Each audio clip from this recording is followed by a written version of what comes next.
Owarukamye baronda aba Bishop Sheldon Masugwa ashabira bahamebwa okuba bakireze mishoga ruhanga n'abantu.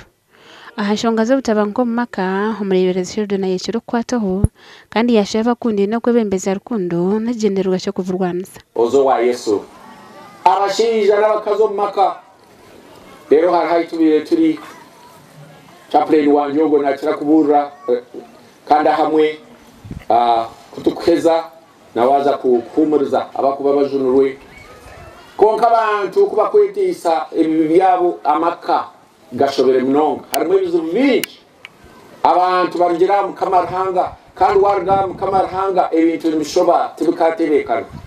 Bamwe abazire babana bahamiywe borekero kushemererwa ahabwa abana babo kwikashtin seki ashemerwa mnonga aba oneka na buresi abo twebwaho aha mwigana rya Kristo ana wale izaba yatemba imkono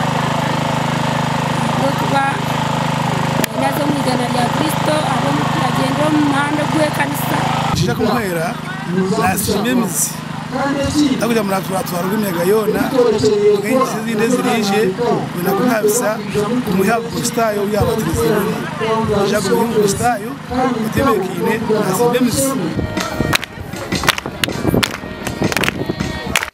Omugande nkaga abarundi igana 30 kurwe mu burisa bwa Rumienje mu district ya Rampara nabo bahamibwa mu dini y'Ikristayo kandi umukoro gunagwebembire Bishop Sheldon Masugwa. Tekanise binebukurabanisemu Yesu akija ngogera magara kandi ogere menji munonga abo kuba western umurimo gwe no kwita no kwiba no kucekereza abane birere abamwe bahabere barwo mihanda umuhanda kwa mukama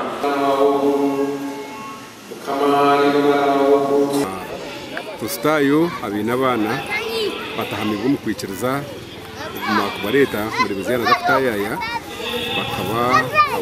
bakahamibwa mu kwikiriza kwabo bakaba bakustayo abaruku ikiriza bakora imirimo yona yekanisa. Hawa TV West and Susan Chelsea.